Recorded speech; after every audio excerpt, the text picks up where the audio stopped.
Today I'm going to cover some things that aren't hemlock and some things that are. This one is not.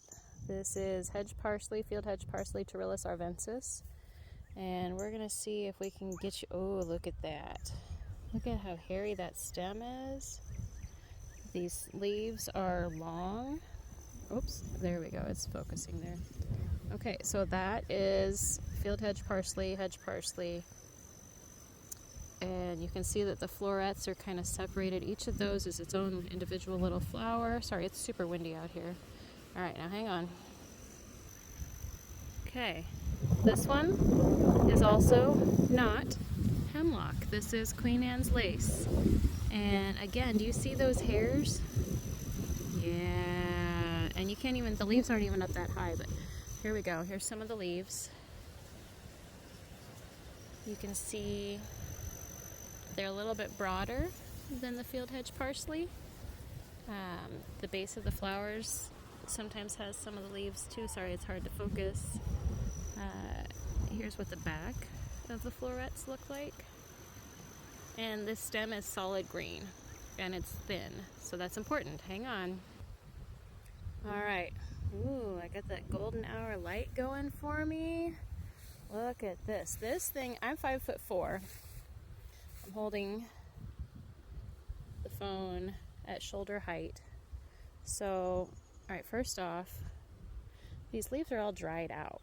These are all blooming at the same time, right? This is what the seed heads look like. And I'm touching this because I'm not worried about, I'm not breaking open I'm not getting the sap on me, because the sap is what causes the chemical burns from this plant. And we're going to get up here and we're going to see none of this is still in bloom, but I'm going to see if I can find, there's a younger plant over here. So this one got mowed a few times and it's a little bit smaller. You can see here's the flowers. There we go. So as you can see, the flowers kind of grow in a similar shape to that of the field hedge parsley. Here's the leaves. To me, the leaves always look kind of sharp. They've got very crisp, defined edges, and the creases are also very crisp and defined.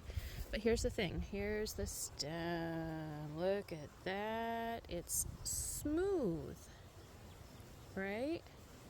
And look at those purple splotches from the bottom to the top. Sorry, it wants to focus on the clover back in the background.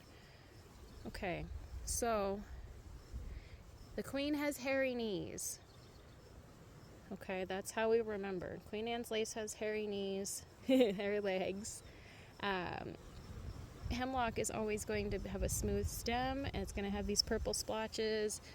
Here, the purple is not as prominent on the young growth, but it's still there. It wouldn't be there early in the spring because it seems to come on as it heats up, but it's still going to be smooth. As you can see, this does not have those hairs. And also, look at this honkin' stalk. This baby is like as big around as one of my fingers versus the Queen Anne's lace is very fine. So is the hedge parsley. And last but not least, the hemlock is huge. So I'm going to come over here. Don't mind our mess. This is a farm. Okay. This is stuff that has been mowed, so it's not as tall and it's blooming. But look at that. That stuff is 8 feet tall, at least. 8 or 9 feet tall. Versus the field hedge parsley down here, it's little. Like 2 or 3 feet tall at most. And it just doesn't get big like that. So I don't see any of the seeds for the hedge parsley, but what you're going to see when it sets seeds is going to be these little bitty stick-tights. My dad called them beggar's lice when I was growing up, whereas the seeds on the hemlock are smooth. And so they really can't be mistaken for each other. And you can't burn this stuff. It's not safe. So this is all growing in a pile of brush that we need to burn. which makes it harder to contain. It's challenging to mow it, and if I have any viewers who watch this from across the pond, I would love to know how you guys handle it, because I know it's treated like a common pest there instead of the bane of our existence like we have here, but I would love to hear from you.